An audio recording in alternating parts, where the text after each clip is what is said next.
तो जाहिर सी बात है, ऐसा तो नहीं ना बोलेंगे हम लोग कि एप्पल से लिखेंगे और पेन को खाएंगे, नहीं ना।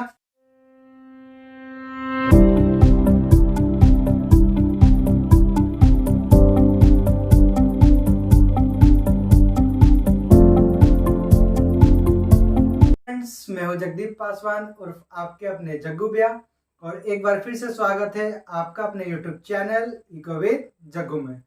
तो होपफुली आप सभी लोग बहुत ही ज़्यादा अच्छे होंगे, मस्त होंगे, एकदम ज़बरदस्त होंगे, और आप अपनी पढ़ाई एकदम लगन से कर रहे होंगे, क्योंकि बच्चों देखते देखते कब टाइम पार हो जाएगा ना आपको पता भी नहीं चलेगा और आपका एग्ज़ाम सामने आ जाएगा। इसलिए घर पे डेली पढ़िए, सेल्फ स्टडी जितना ज़्यादा करोगे उतना बेटर करते जाओगे। तो लास्ट क्लास बच्चों हम लोगों ने कंज्यूमर इक्विलिब्रियम से रिलेटेड एक इंपॉर्टेंट टॉपिक करा था, बजट लाइन। यानी बजट लाइन का केस को हम लोगों ने अच्छे से डिस्कस कर लिया था।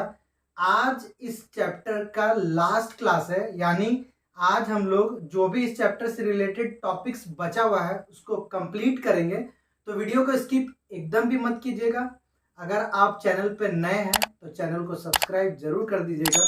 तो देर नहीं करते हुए जल्दी से हम लोग आज का क्लास शुरू करते हैं।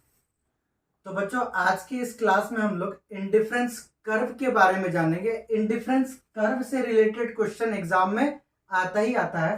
तो जैसा कि आपको दिख रहा है, क्या लिखा हुआ है, इंडिफरेंस कर्व। तो समझते हैं हम लोग आखिर इंडिफरेंस कर्व होता क्या है। देखिए क्या लिखा हुआ है, a curve which represents all those combinations of two goods which give same level of satisfaction to the consumer। तो इंडिफरेंस कर्व क्या है, एक ऐसा कर्व है जो कि क्या करता है, दो गुड का कॉम्बिनेशन को दिखाता है, ठीक है। और ऐसा गुड जो कि क्या देता है कंज्यूमर को, ये लाइन आपको याद रखना है। जब भी इंडिफरेंस कर्व का अगर डेफिनेशन लिख रहे हैं आप तो ये लिखना जरूरी है, क्या है, सेम लेवल ऑफ सेटिस्फेक्शन। काफी लोगों ने आपको मे बी बताया होगा या काफी लोगों ने आपको ये चीज नहीं बताया होगा कि आखिर इसका मतलब क्या है। इंडिफरेंस कर्व में ये जो लाइन है, सेम लेवल ऑफ सेटिस्फेक्शन, इसका आखिर मतलब क्या है, इसका मीनिंग क्या है। जैसे हम लोग बजट लाइन में भी क्या करते थे, दो गुड का क्या दिखाते थे, कॉम्बिनेशंस को दिखाते थे, ठीक है। और इंडिफरेंस कर्व में भी क्या कर रहे हैं, दो गुड का क्या करते हैं, कॉम्बिनेशन को दिखाते हैं। दोनों में डिफरेंसेस क्या है, यहां पे जो गुड लेंगे, मान लीजिए एक गुड एक्स और गुड वाई है, तो बजट लाइन में जो हम लोग गुड लेते थे वो एक दूसरे का सब्स्टिट्यूट हो भी सकता है और नहीं भी हो सकता है। मतलब यहां पे ऐसा गुड का कॉम्बिनेशन दिखाते हैं जो सेम लेवल ऑफ सेटिस्फेक्शन दे भी सकता है और नहीं भी। जैसे मान लीजिए एक तरफ आप पेन रख लीजिए और एक तरफ एप्पल रख लीजिए। तो जाहिर सी बात है, ऐसा तो नहीं ना बोलेंगे हम लोग कि एप्पल से लिखेंगे और पेन को खाएंगे, नहीं ना। तो ये दोनों क्या सब्स्टिट्यूट नहीं है, लेकिन इसको हम लोग बजट लाइन में शो कर सकते हैं। बट इंडिफरेंस कर्व में हम लोग वैसा ही गुड दिखाएंगे जो कि क्या देता है, सेम लेवल ऑफ सेटिस्फेक्शन। जैसे मान लीजिए बॉल पेन या फिर इंक पेन, दोनों क्या है, टाइप्स ऑफ पेन है ना, पेन के प्रकार ही है, चाहे बॉल पेन है या फिर इंक पेन है। तो इसको हम लोग इंडिफरेंस कर्व में दिखाते हैं, क्योंकि दोनों से क्या मिलेगा, सेम लेवल ऑफ सेटिस्फेक्शन। ये डिफरेंस है बजट लाइन में और इंडिफरेंस कर्व में, ठीक है आपको यहां तक।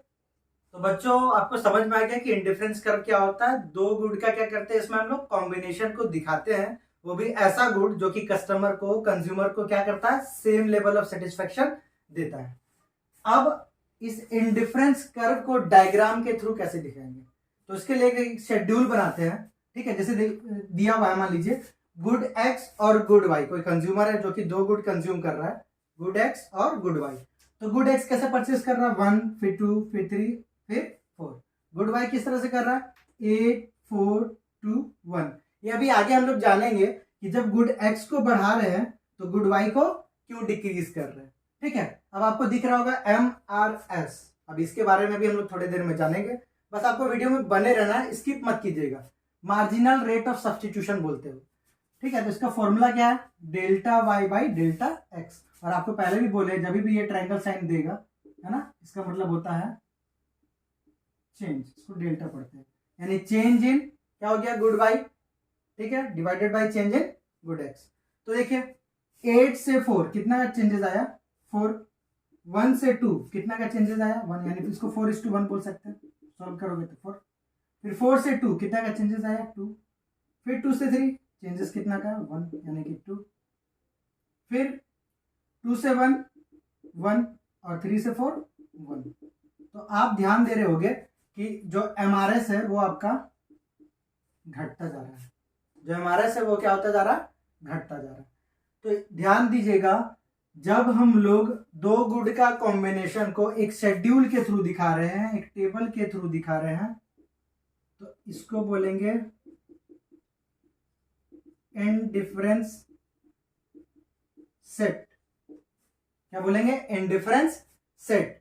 अब इसी शेड्यूल को अगर आप डायग्राम के थ्रू दिखा दोगे तो उसको बोलेंगे हम लोग इंडिफरेंस कर्व। तो जरा ध्यान से देखिएगा कि आखिर हम लोग इंडिफरेंस कर्व कैसे ड्रॉ करते हैं। y एक्सिस में गुड y और x एक्सिस में गुड x। आप देख पा रहे होगे कि जो गुड y है कहां तक है, 8 तक है। 1 से लेके 8 तक का डिफरेंसेस ले सकते हैं y एक्सिस पे, या फिर 2 2 का डिफरेंस। तो हम लोग क्या करते हैं 2 2 का ले लेते हैं, 2 4 6 8। बस ये डिफरेंसेस लेते टाइम एक बात का ध्यान रखेंगे आप कि जो भी डिफरेंसेस लोगे वो क्या होना चाहिए, इक्वल। ऐसा नहीं है कि यहाँ 2 लिखे तो यहाँ 5 लिख दिए, ठीक है। अगर ये 2 है तो यहाँ कितना होगा 4, अगर 3 रहता तो 6।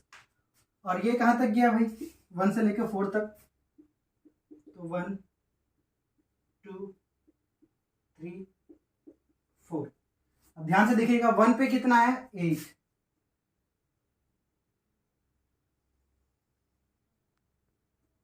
1 पे 8, 2 पे कितना है 4,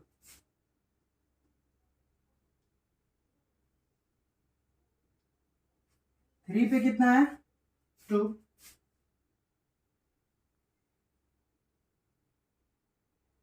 2 पे कितना है, ठीक है, 4 पे कितना 1। तो ऑब्वियस सा बात है 1 कहाँ आएगा 0 और 2 के बीच में। बस आपको करना क्या है, ये सारा पॉइंट्स को फ्री हैंड ज्वाइन कर देना। तो ये क्या बन गया आपका इंडिफरेंस कर्व, जो कि बना है कॉन्वेक्स। याद रखेंगे इंडिफरेंस कर्व कैसा बनता है, कॉन्वेक्स। यानी रफली अगर आपको देखना होगा तो ये कुछ इस तरह से बनता है इसी, ठीक है। यहां तक तो बच्चों इंडिफरेंस कर्व किस तरह से ड्रॉ करते हैं ये आपको समझ में आ गया होगा। आप लोगों ने इससे पहले एक टॉपिक पढ़ा था पीपीसी, आपको अगर याद होगा तो क्या था, पीपीसी है ना, प्रोडक्शन पॉसिबिलिटी कर्व। अगर आपको पीपीसी का कुछ कुछ प्रॉपर्टीज याद है ना, तो आईसी भी आपको याद होना चाहिए। आपको याद होगा कि पीपीसी बनता था कॉनकेव। ये जस्ट आईसी जो होता है पीपीसी का अपोजिट है। पीपीसी में क्या करते हैं हम लोग, दो गुड का प्रोडक्शन का कॉम्बिनेशन दिखाते हैं, बट आईसी में दो गुड का कंजप्शन का कॉम्बिनेशन दिखाते हैं। पहला बात। दूसरा बात, पीपीसी कैसा बनता है, कॉनकेव, और ये कैसा बनता है, कॉन्वेक्स।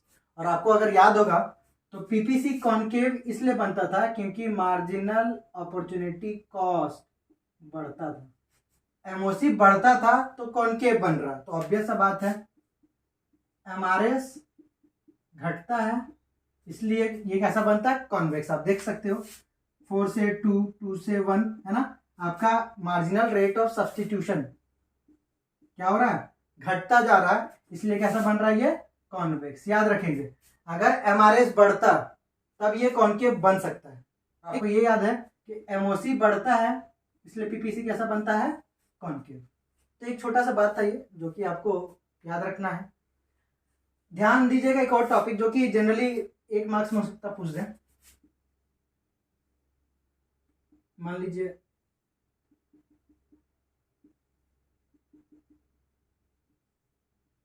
इस तरह से हम लोग क्या कर रहे हैं, डिफरेंट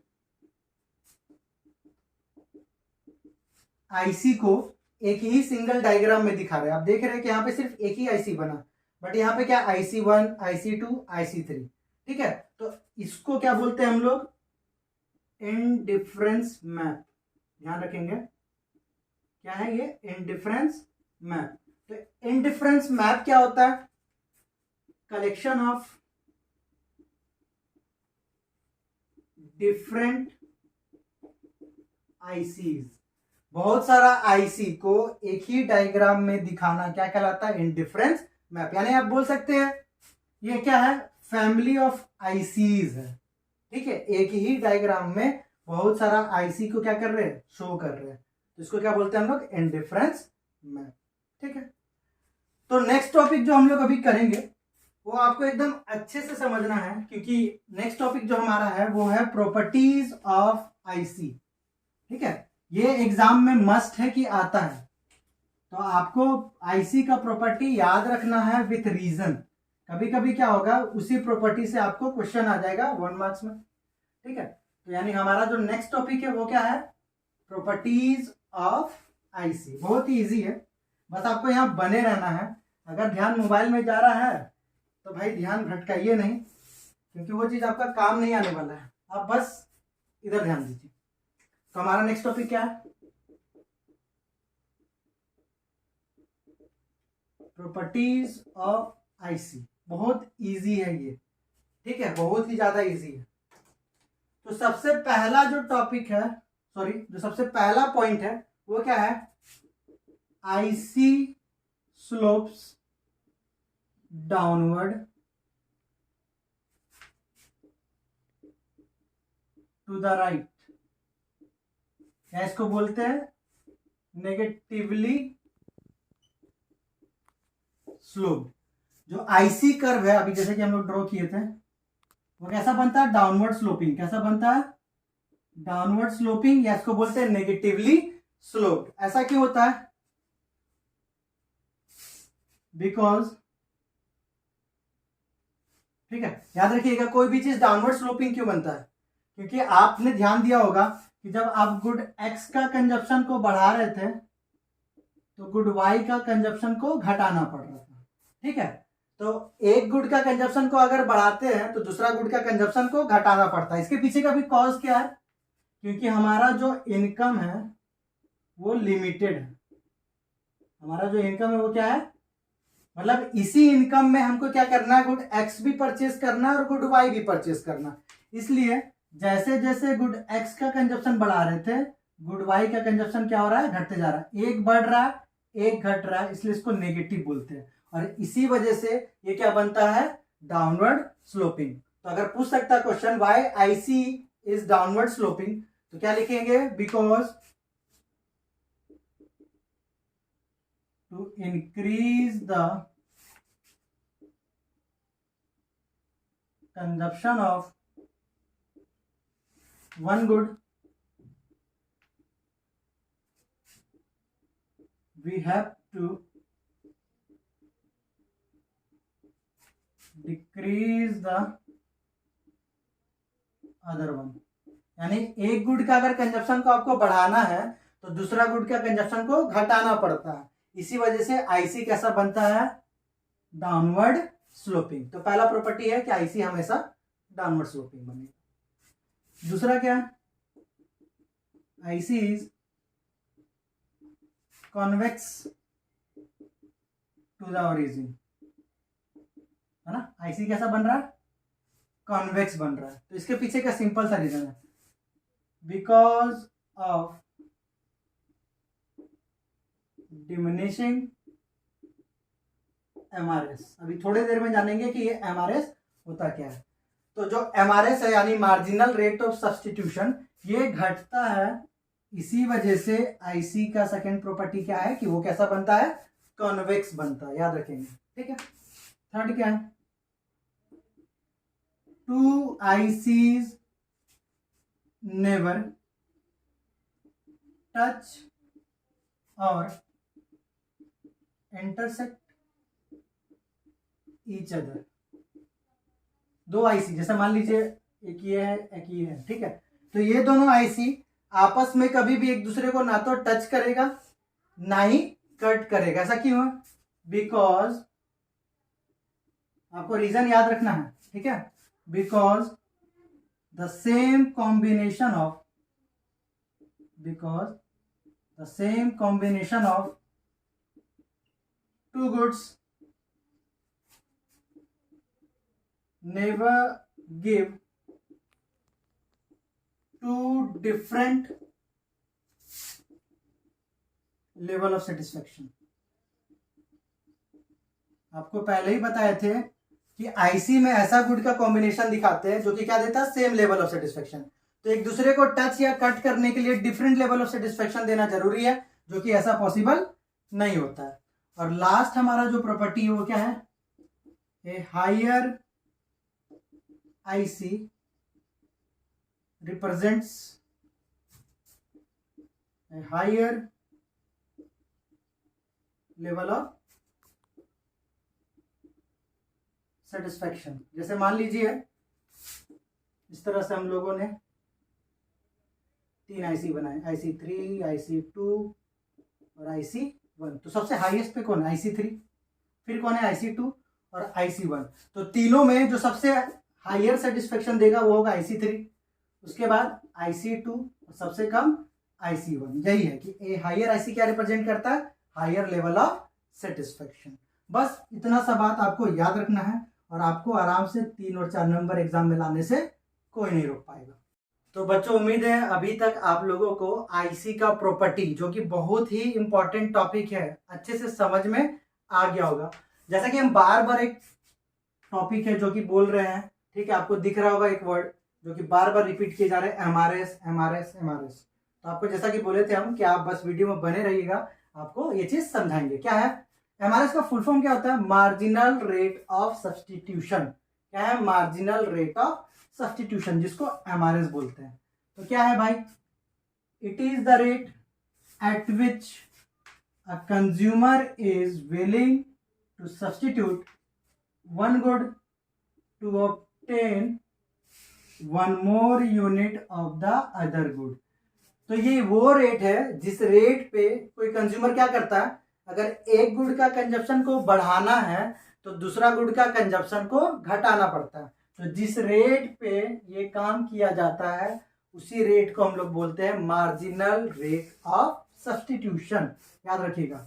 तो MRS, मान लीजिए 2 गुड है X और Y, तो MRS का क्या होता है भाई, फॉर्मूला,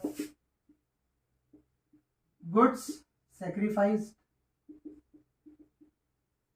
अपॉन गुड्स ऑब्टेन्ड। मतलब एक गुड को अगर सेक्रीफाइस करना है, कर रहे हैं, तो दूसरे को क्या कर रहे हैं आप, ऑब्टेन कर रहे हैं। इसलिए इसको इस तरह से लिखा जाता है, delta Y upon delta X. ठीक है, यही है मार्जिनल रेट ऑफ सब्सटीट्यूशन। तो आईसी के बारे में एक बात आप याद रखोगे, आईसी का स्लोप का नाम है MRS। ठीक है, आपको पूछ दे what is the slope of IC, तो क्या बोलते हैं उसको, MRS। यानी हम लोग इस तरह भी लिख सकते हैं, आईसी का स्लोप क्या हो जाएगा, delta Y upon delta X. ये छोटा सा बात है जो कि आपको नोट कर लेना है, ऑब्जेक्टिव में आ जाएगा। Slope of IC equals to, ये आपके ऑप्शन में रहेगा, बाकी नहीं रहेगा। ठीक है, तो या तो MRS आप बोल सकते हो, और MRS को कैसे भी लिख सकते हैं हम लोग, delta Y upon delta X. ठीक है, यहाँ तक उम्मीद है अभी तक आप लोगों को जितना भी टॉपिक समझाया गया है अच्छे से क्लियर हो गया होगा। तो इसी तरह हम लोग हंसते खेलते एकदम गाते नाचते पहुंच चुके हैं इस चैप्टर का सबसे इंपॉर्टेंट और लास्ट टॉपिक, जो कि क्या है, ध्यान से देखिएगा, consumers equilibrium through IC analysis. इससे पहले भी हम लोगों ने कंज्यूमर इक्विलिब्रियम पढ़ा था, लेकिन यूटिलिटी एनालिसिस पढ़ा था, उसको कार्डिनल अप्रोच भी बोलते हैं। याद रखेंगे, कभी कभी क्या होगा एग्जाम में, क्या करता है, इसको कैसे घुमा देगा, लिख देगा explain consumers equilibrium, IC analysis नहीं लिख करके लिख देगा थ्रू ऑर्डिनल यूटिलिटी एनालिसिस। जो मार्जिनल यूटिलिटी अप्रोच था वो कार्डिनल अप्रोच था, क्योंकि वहां नंबर्स के टर्म में करते हैं। और ये जो आईसी एनालिसिस है, इंडिफरेंस कर्व एनालिसिस है, इसको ऑर्डिनल यूटिलिटी एनालिसिस भी कहते हैं। तो सबसे इंपॉर्टेंट क्या है, जब भी ये क्वेश्चन आपको 6 नंबर में दिखे, सबसे पहले आप क्या करोगे, कंज्यूमर इक्विलिब्रियम का डेफिनेशन आपको लिख देना। अब जो इंपॉर्टेंट है वो क्या है, इसका कंडीशन आपको याद रहना चाहिए। अगर आपको कंडीशंस नहीं याद है तो भाई मार्क्स नहीं मिल पाएगा पूरा। तो कंडीशन क्या है, पहला कंडीशन क्या है, slope of IC equals to slope of BL यानी बजट लाइन। आईसी का स्लोप और बजट लाइन का स्लोप क्या होना चाहिए, इक्वल। यानी आईसी का स्लोप को हम लोग क्या बोलते हैं, जस्ट पढ़े थे एमआरएस, और बीएल का यानी बजट लाइन का स्लोप क्या कहलाता है, पीएक्स और पीवाई। और आप इसको ऐसे भी लिख सकते हो, delta Y upon delta X equals to PX upon PY. तो ये हो गया पहला कंडीशन, ठीक है। दूसरा कंडीशन क्या है भाई, दूसरा है IC must be convex, IC must be convex point of equilibrium. Equilibrium के टाइम पे आईसी कैसा होना चाहिए। एक डायग्राम देखिए, तो आपको करना क्या है भाई, डेफिनेशन लिख दोगे। ये कंडीशन तो एकदम मस्त है, लिखना ही है। अब 6 नंबर का क्वेश्चन है, और अगर क्वेश्चन डायग्राम से रिलेटेड है तो आपको डायग्राम बनाना ही बनाना है। बस इस डायग्राम को अगर समझ जाते हैं तो आपका पूरा का पूरा डाउट क्लियर। बहुत आसान सा ये क्वेश्चन है, अगर आ जाता है एग्जाम में तो 6 नंबर तो आप हंस के ले आओगे। बस आपको कंडीशन याद रहना जरूरी है। तो देखिए ये आपका क्या बन गया, बजट लाइन, क्योंकि बजट लाइन का बात किया गया। तो ध्यान से जरा देखिएगा, जब भी आपको अगर हम बता रहे हैं कोई चीज, आप पेन और कॉपी को ड्रॉप कर देंगे। मतलब पेन ड्रॉप कर देना है। अगर आप जिस समय हम आपको समझा रहे हैं, अगर आपका ध्यान लिखने पे रहेगा तब नहीं समझ पाएंगे। अगर आपको एक अच्छा राइटर बनना है तो आपको एक अच्छा लिसनर बनना पड़ेगा। तो पहले सुनने की आदत डालिए। अगर सुनने की आदत आप में डेवलप हो गया तो आप ऑटोमेटिकली क्या हो जाएगा, अच्छा लिखने लगोगे, ठीक है। अगर सुनने की आदत आप में डेवलप हो गया तो ऑटोमेटिकली आप क्या करेंगे, अच्छा लिखते ही जाओगे। तो सुनने की आदत को डेवलप कीजिए। तो ये क्या बन गया भाई, IC1, ठीक है।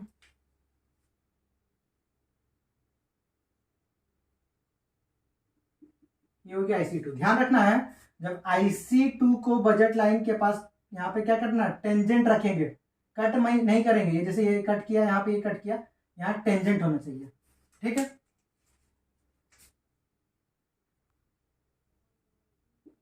IC3, ठीक है। तो जरा ध्यान से देखिएगा, मान लीजिए ये पॉइंट ए, ये है पॉइंट बी, इस पॉइंट को मान लीजिए पी, इस पॉइंट को मान लेते हैं हम लोग क्यू। जहाँ पे टेंजेंट है इस पॉइंट को आप मान लीजिए ई, इसको लिख लीजिए एफ, और इसको लिख लेते हैं जी, ठीक है। तो आपको दिख रहा होगा पॉइंट पी, पॉइंट क्यू और पॉइंट ई, ठीक है। तो जो पहला कंडीशन है वो पॉइंट पी पे भी अप्लाई हो रहा है, पॉइंट क्यू पे भी अप्लाई हो रहा है, और पॉइंट ई पे भी अप्लाई हो रहा है। और एक बार में कंज्यूमर को एक ही बार इक्विलिब्रियम अचीव होता है। यानी या तो पी, या तो क्यू, या तो ई में से कोई ऐसा पॉइंट है जहां पे कंज्यूमर का इक्विलिब्रियम क्या हो जाएगा, मैक्सिमम हो जाएगा, उसको इक्विलिब्रियम मिल जाएगा।